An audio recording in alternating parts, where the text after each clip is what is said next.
ఈ రోజుల నుంచి ఈ శిక్షణా తరగతిని ప్రారంభించి చక్కగా చేసుకుంటూ ఎంతో కొంత మనకి మంచి మార్గం వైపు వెళ్ళడానికి కావాల్సిన సూచనలు, సలహాలు, చక్కటి కథలు తెలుసుకుంటూ ఉన్నాం. ఎస్ఆర్ను గట్టిగా చెప్పండి.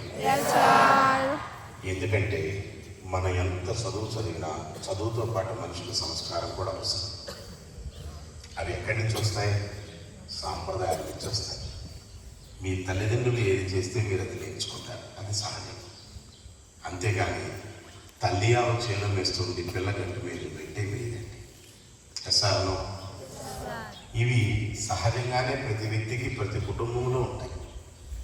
ఉదయాన్నే కొంతమంది లేస్తారు, స్నానం అది మొత్తం పూర్తి చేసుకొని ఎక్కడో పూజ దగ్గర ఒక 2 పూలు పెట్టి హారతి వెలిగించి దీపారాధన చేసి అగరబత్తులు వెలిగించి వస్తూ ఉంటారు. కొన్ని కుటుంబాలు స్నానం అది చేసి, మరికొన్ని కుటుంబాల్లో బ్రష్ చేయకుండా ముందు ఇంట్లో కావాల్సిన క్యారేజీలు ఫుడ్ తయారు చేసేస్తారు. మరికొంతమంది శ్రీ మహాలక్ష్మీదేవిలాగా అలంకరించుకొని లక్ష్మీదేవి ఇంట్లో తిరుగుతున్నట్లుగా తిరుగుతూ, ఊడుస్తూ, పక్కతో పక్కన మడత పెడుతూ, లైట్లు ఆఫ్ చేసి, ఏసీలు, ఫ్యాన్ ఆఫ్ చేసి తన యొక్క బాధ్యతను తన ఇళ్ళని నిర్వహిస్తూ ఉంటుంది. అది తల్లి కావచ్చు, మరొకరు కావచ్చు. ఎస్ఆర్ను ఒక్కొక్కళ్ళు ఒక్కొక్క దాన్ని పాటిస్తూ ఉంటారు. ఏది తప్ప మాత్రం కాదు. ప్రకృతి వైద్యులు ఉంటే దానిని బ్రహ్మముహూర్తము అంటారు. అని మీ అందరికీ తెలిసిందే. కానీ దాని వివరణ బ్రహ్మముహూర్తం అంటే యాక్చువల్గా చెప్పాలంటే మనకి సూర్యుడు ఉదయించే సమయానికి 2 గడియల ముందు. గడియ అంటే 40 నిమిషాలు. తర్వాత 2 గడియల ముందంటే 80 నిమిషాల ముందు. అంటే సుమారుగా మనకి 3:30, 4 ఆ టైము సుమారు. ఎందుకంటే మనకు సూర్యుడు ఉదయించే సమయం 5:40 నిమిషాలు. ఎంత? రోజు అలా రోజుకి మారుతూ ఉంటుంది టైమింగ్స్. సూర్యుడు ఉదయించే సమయం, అస్తమించే సమయం కూడా మారుతుంది. వేసవకాలం అనుకోండి, ఎక్కువ పగలు ఉంటుంది, తక్కువ రాత్రి ఉంటుంది. అవునా? శీతాకాలం అనుకోండి, ఎక్కువ రాత్రి ఉంటుంది, తక్కువ పగలు ఉంటుంది. అట్లా కాలం కూడా మారుతూ ఉంటుంది.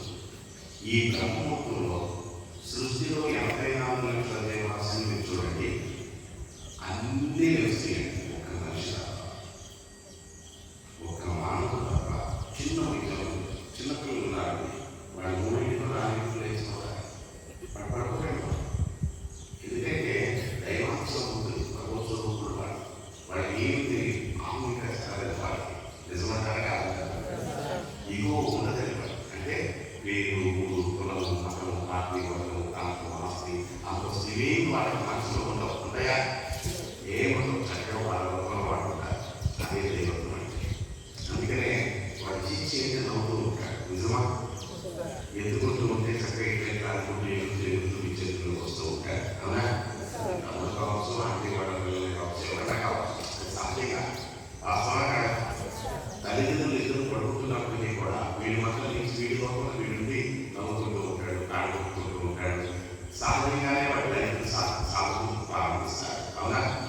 ఆ తర్వాత మీ తల్లిదండ్రులు కానీ ఏం చేస్తారంటే పేరు పెడతారు. ఓకేనా? పేరు రమేష్, సురేష్, సీను, వెంకటేశ్వరరావు, ఏ పేరు కావాలి మీకు పెట్టిన పేరు. ఆ పేరు పెట్టగానే ఆ పేరులో పిలిస్తేనే పలుకుతాడు. నుంచి ఇచ్చి చాచారా పలక అంటే పేరు ఎక్కుపోతాడు మనిషి. నేను చెప్పే కాన్సెప్ట్ కరెక్ట్గా పట్టుకోవాలి.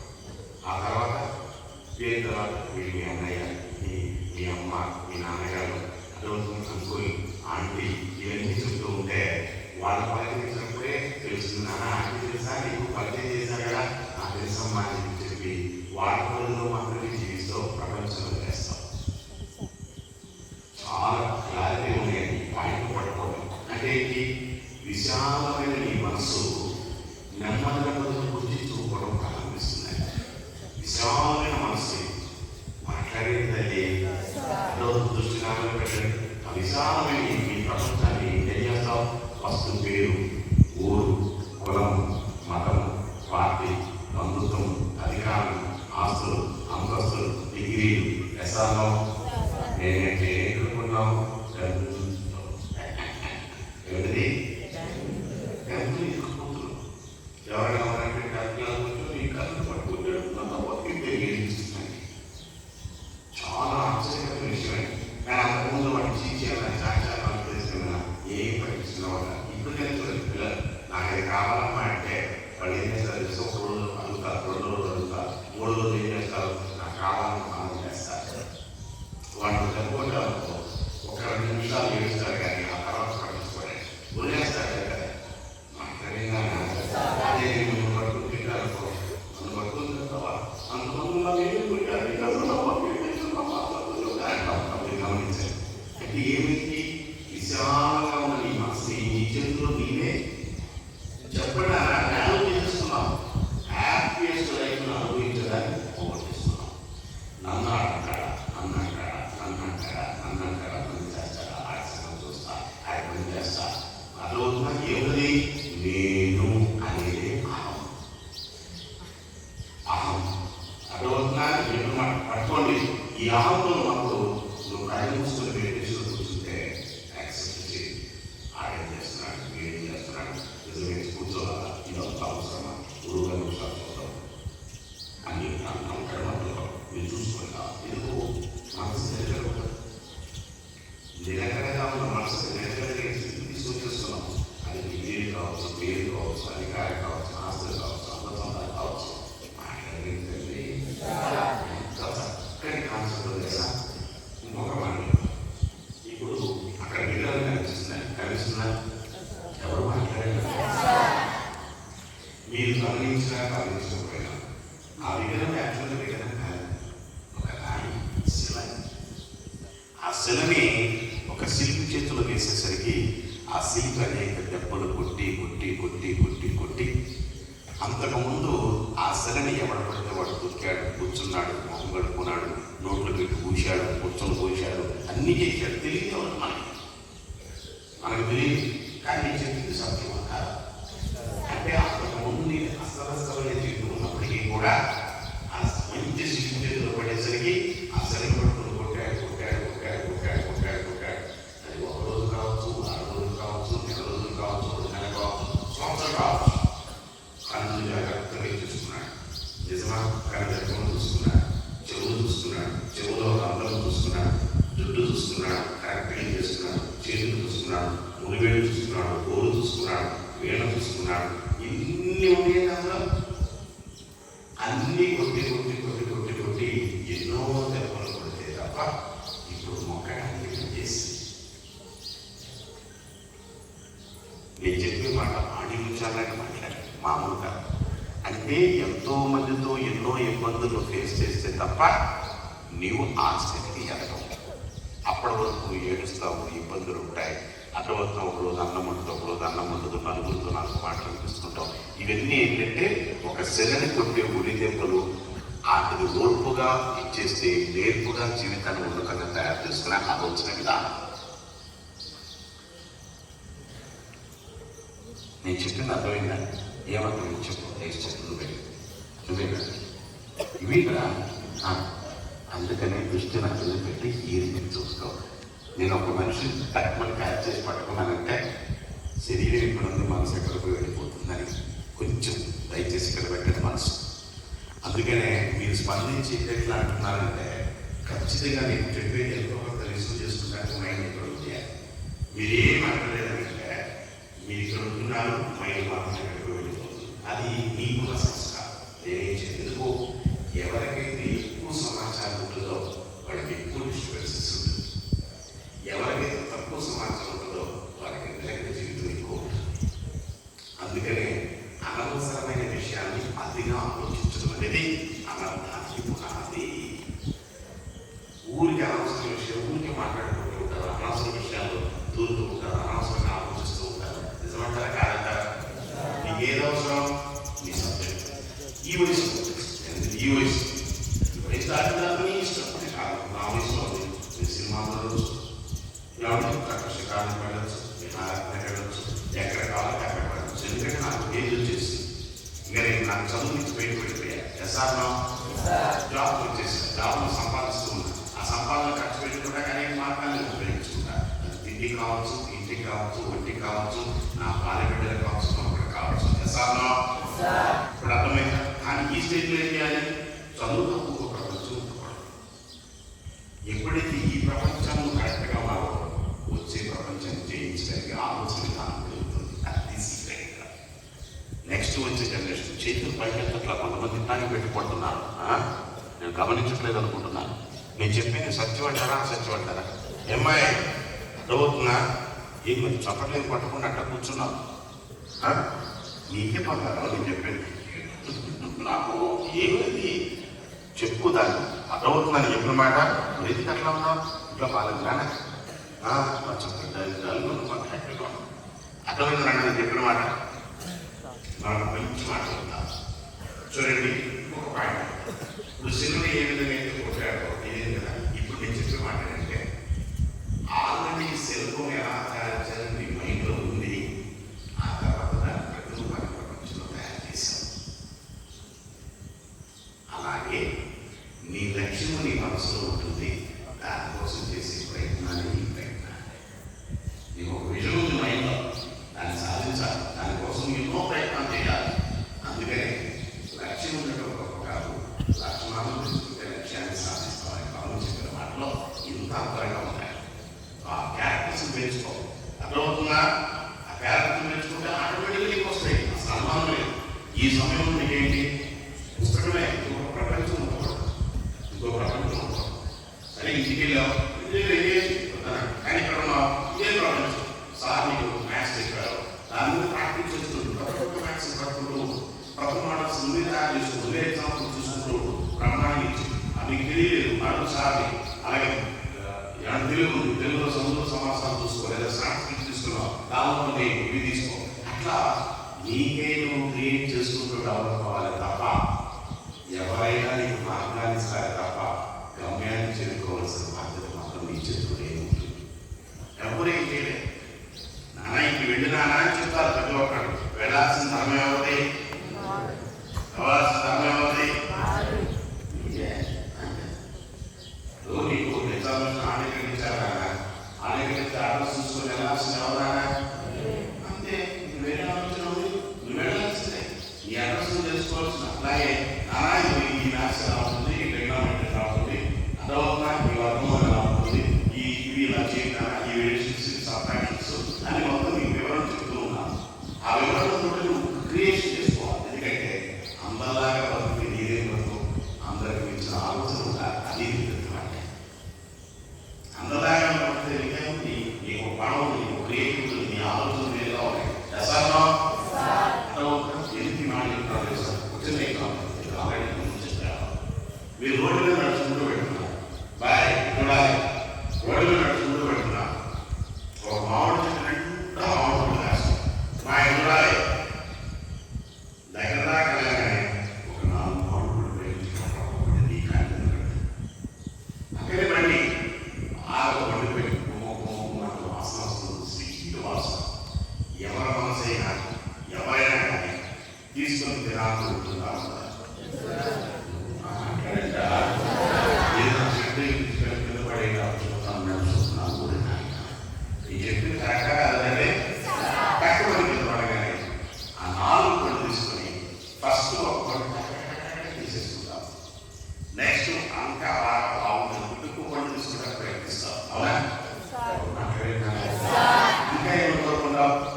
ఇంట్లో ఒక 2 పళ్ళు దొరికితే బాగుంటుంది. మనసు ఉంటుందా? లేదా మా అక్కడికి తీసుకెళ్తే బాగుంటుంది, మా చెల్లికి తీసుకెళ్తే బాగుంటుంది, మా అమ్మని తీసుకెళ్తే బాగుంటుంది, మా నాన్నగారికి తీసుకెళ్తే బాగుంటుంది అనిపిస్తున్నా? ఎవరు మాట్లాడేలా తెలుస్తుంది. నాకు రాకపోవచ్చు, కావచ్చు, కానీ ఆవిడ ఎక్కువ ఉంటుంది కదా. అవునా? మళ్ళీ రెండు బండి జ్ఞానంలో కూలిపోతాం. అవునా? కానీ ఏ వ్యక్తి సరే ఇంకొకటి పడితే బాగుంది, ఇంకోటి పడితే బాగుంది, ఇంకోటి పడితే బాగుంది అనుకుంటాం తప్ప పైనుంచి మామిడి ఎందుకు పడిందని ఎవరు ఆలోచించారు.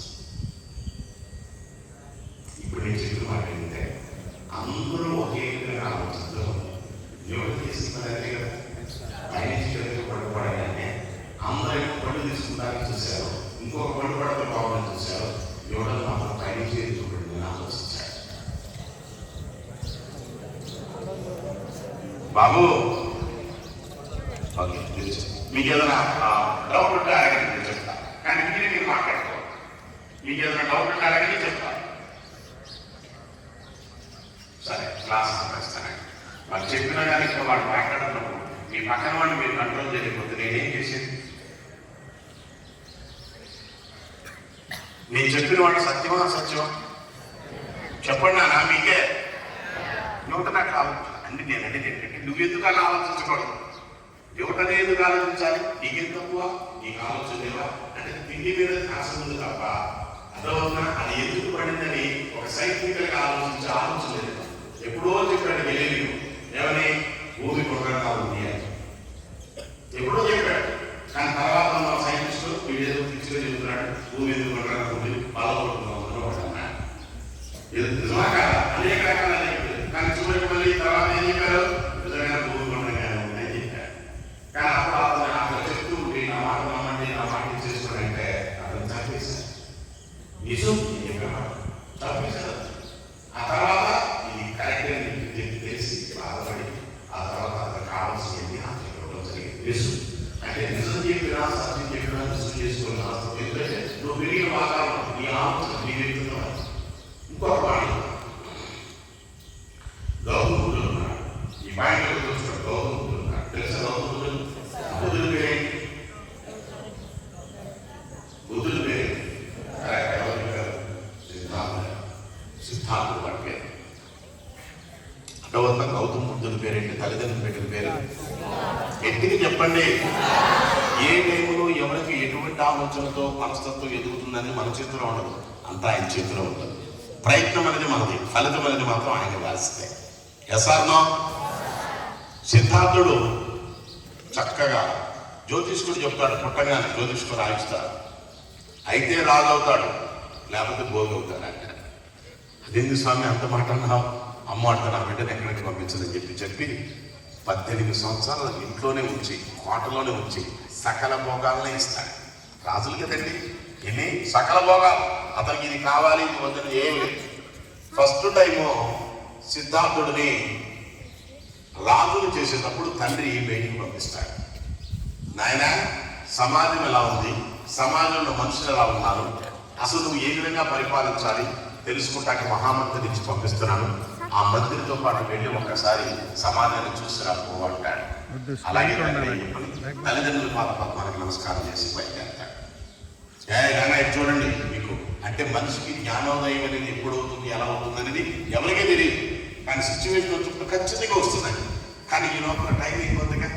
నేననేది కాలాన్ని గడిపేస్తే ఇప్పుడు నీకు చదువుకోవాలి ఉంది, నువ్వు చదువుతున్నావు, అది కొంతమంది నెగ్లెక్ట్ చేస్తారు. అయ్యో కొంచెం ఆ లెసన్ ఆ మ్యాథ్స్ నేను చేసుకుంటే ఆ 2 మార్కులు కూడా వచ్చాయి కదా, అప్పుడు బాధపడతాడు. అంటే దెబ్బ తగిలిన తర్వాత మనిషి మారతాడు తప్ప దెబ్బ తగిలకుండా మనిషి మారడు. అందుకే దెబ్బ తగిలితే నొప్పి తెలుస్తుంది, నొప్పి వచ్చినప్పుడు చచ్చినట్టు మారాల్సిందే, వేరే మార్గం లేదు. కానీ అదే కనుక ముందు తెలుసుకుంటే ఇంకా లైఫ్ బాగుంటుంది కదా అని నేననే ఎస్ఆర్మా అలా సిద్ధార్థుని బయటికి పంపిస్తాడు.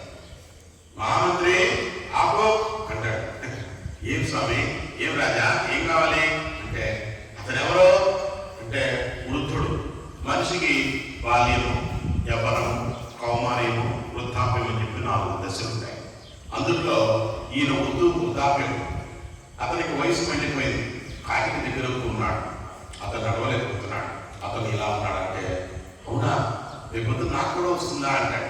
ఎందుకు రాదు రాజా, ఎవరికైనా సరే ఈ దశని నాకు అనుభవించక తప్పదా అంటాడు. అవునా కదా ముందు కదా ఇక్కడ ఆశ్చర్యం. ఎందుకంటే ఏనాడు కోటలో మాత్రమే ఉన్నాడు తప్ప బయటకు వచ్చి ఎవరిని అర్థమైందని చెప్పిన మాట మళ్ళీ దూరం వెళ్తాడు. అక్కడ ఒక శవం చచ్చిపోయింది, అందరూ పట్టుకుని ఏడుస్తూ ఉంటారు. రథసారథి మహామంత్రి ఆపో అంటాడు. ఏమిటది, ఏం చేస్తున్నారు వాళ్ళు అంటే నాయన వృద్ధాప్యం అయిపోయిన తర్వాత ఆయనకు మరణం వచ్చింది, ఆయన చనిపోయాడు. ఆయన చనిపోయాడని చెప్పిన అప్పటి వరకు ఉన్న బంధుమిత్రులు బంధాలు మొత్తం కూడా వచ్చేసుకుని ఏడుస్తుని ఆయన అంటాడు. నేను చచ్చిపోతారా అంటాడు. ఎందుకు చచ్చిపోతామే, పుట్టిన వాడి గిట్టగా మారడు, గిట్టిన వాడు పుట్టగా మారడు అంటాడు. అదేంటి నేను చచ్చిపోతానా అంటాడు. నిజం స్వామి, ఎవరైనా మరణం తప్పదు స్వామి అంటాడు. అవునా ముందు కదా అంటారు. కొంచెం ముందుకు వెళ్తారు. ఒక కుష్టి వ్యాధి ఉన్న వ్యక్తి మంచినీళ్ళు పుచ్చుకోవడానికి నీళ్ళ దగ్గరికి దీని దగ్గరికి వెళ్తాడు, చెరువు దగ్గరికి. అందరూ అతను దూరం చేసేస్తూ ఉంటారు. సారథి ఆపు, మహామంత్రి ఏమిటని అంటాడు. నాయన అది భయంకరమైన వ్యాధి. ఆ వ్యాధి వచ్చిన వాడు ఎవరిని కూడా గుళ్ళలో ఉంచరు, ఎక్కడ మంచిని ఉంచుకొని తాగడానికి అవకాశం ఇవ్వరు అంటాడు. అట్లాంటిది నాకు కూడా వస్తుందా అంటాడు. ఎందుకు నాయన, కర్మఫలాన్ని ఎవరైనా అనుభవించక తప్పదని ఆయన అంటాడు. కళ్ళ నీళ్ళు పెట్టి ఏడుస్తాడు. నిజమా నిజమా అంటాడు. అవును స్వామి నిజంగానే అంటాడు. అట్లయితే వెనక చెప్పు, వెనకపోదాం రా అంటాడు. ఎందుకు స్వామి, ఇంకా చూపించాల్సింది చాలా ఉంది అంటాడు. అవసరం లేదు, నాకు అర్థమైపోయింది పద అంటాడు. ఎందుకంటే మహారాజు కదా, వాడికి అన్ని కళలు ఉంటాయి, అన్ని విద్యలు ఉంటాయి. నిజమా కదా, స్వతహాగా వాడు జీవిస్తూనే ఉంటాయి. అదే ప్రత్యేకించి తెచ్చుకోవాల్సిన అవసరం. వెనక పంపించు అంటాడు. వెళ్తాడు. మళ్ళీ అర్ధరాత్రి పూట సంకల్పం పెట్టుకుంటాడు. ఏమంటే అసలు మనిషి జీవితం ఎక్కడ పడుతుంది, ఎక్కడ పడుతుంది, ఎందుకు పుట్టాడు, దీని సాధకత ఎలా చేసుకోవాలి, దీని వెనకాల నా ఆధ్యాత్మిక సత్యం ఏంటి, నా గురించి నేను పూర్తిగా తెలుసుకోవాలి. అసలు ఎందుకు పుట్టాను, ఎందుకు పెరుగుతున్నాను, ఏమిటి భార్య ఏంటి, కులం ఏంటి, మతం ఏంటి, పార్టీ ఏంటి, వర్గం ఏంటి, ప్రాంతం ఏంటి, ఇలా ఆలోచించుకుంటూ అర్ధరాత్రి పూట తన ఇలదైవమైన సూర్య మహానుభావుని అన్నం పెట్టుకొని వెళ్ళిపోవడానికి ప్రయత్నిస్తాడు. ఎందుకో అసలు నేను ఎవరిని అని తెలుసుకుంటాం కోసం ఆలోచన మొదలవుతుంది. అప్పటి వరకు తనకి రాజభోగాలు అనిపించడం తప్ప ఒక ఆలోచన లేదు. బయలుదేరిపోతాడు. వెళతాడు వెళతాడు వెళతాడు వెళతాడు వెళతాడు ఒక బోధి వృక్షం కింద ధ్యాన స్థితిలో కూర్చుంటాడు. అలా 14 సంవత్సరాలు కూర్చుంటాడు. ఎన్ని సంవత్సరాలు చెప్తే చాలా ఆశ్చర్యంగా ఉంటుంది. నేను చెప్పేది నిజమే. 14 సంవత్సరాలు కూర్చుంటాడు. ఆయనకి తెలియకుండా ఒక్కసారిగా జ్ఞానోదయం అవుతుంది. అందుకనే దాన్ని బుద్ధ అంటారు. బుద్ధ అంటే ఎన్లైట్మెంట్ అని అర్థం. చెప్పండి ఒకసారి గట్టిగా. ఎన్లైట్మెంట్ అంటే ప్రకాశవంతమైన జ్ఞానస్వరూపమైన అర్థమవుతున్నా దాని అర్థం అంటే. అందుకని ఆయన కళ్ళ పుస్తకాలు కూర్చున్నప్పుడు రాగానే అప్పుడు ఆరోగ్యం తెలుగుతూ వస్తారు. అతని శిష్యుడు ఉంటాడు ఆనందుడు. ఆనందా, నా భార్య యశోద ఎక్కడికి వెళ్ళిందా, ఏంటి నేను ఇక్కడ వచ్చా, ఇలా ఉన్నానేంటి, నా కొడుకు రాముడు ఉన్నాడు కదా, మన ఎక్కడున్నాడు, రాజ్యాన్ని వదిలేసి నేను వచ్చాను కదా, నాకు తెలియకుండానే జరిగిందా అన్నా. నా భార్యను చూడాలని, ఎంతో ఉచ్చరించాలని, నేను అనుభవించే జ్ఞానాన్ని తనకు బోధించాలని ఆలోచన ఉంటుంది. అందా నేను వస్తున్నానని నగరానికి రాజ్యానికి గౌరవించాక వెంటనే ఒక చేతిరాజు నుంచి పంపిస్తాడు. గౌతముడు వస్తున్నాడు. 8 సంవత్సరాల తర్వాత మహారాజుగా వెళ్ళిపోయాడని చెప్పి ఆయన చూడటానికి కొన్ని లక్షల మంది కూడా వస్తారు. అంతే కదా, రాజు చూడడానికి వస్తారా, ఒక చిన్న అనుభవం వేసుకొని ఒక జోలి వేసుకొని ఎవరు వస్తూ ఉంటే అందరూ జైలు కొడుతూ ఉంటారు. సిద్ధార్థుకి జైలు కొడుతూ ఉంటారు. ఏమి మాట్లాడకుండా సిద్ధార్థులు మాత్రం తన భార్య గారి కొడుకు గారి కనిపిస్తారని చెప్పి చూస్తూనే ఉంటాడు. వాళ్ళలో అనేది పెట్టుకోవాలి. అలా చూస్తూ ఉంటాడు. మీరైనా కానీ ఇంటికి వెళ్ళగానే అక్కడుందా, తమ్ముడున్నాడా, చెల్లిందా, అమ్మ ఉందా, నాన్నగారు ఉందా, తాతగారు ఉందా, నాయన ఉందా, అమ్మ ఉందా అని సహజంగా మీరు చూడడానికి ప్రయత్నిస్తారు. ఎవరు మాట్లాడినా అన్నం అంటే ఏమండి చూస్తే రాజ్యం ముందుకు వస్తాడు. ఆనందం అంటాడు, స్వామి మిమ్మల్ని చూడటానికి మీ భార్య వస్తుంది, యశోద పూలవాళ్ళతో మిమ్మల్ని సత్కరిస్తుంది. మీరు మహానుభావులు, మీరు పొందిన జ్ఞానం ముందు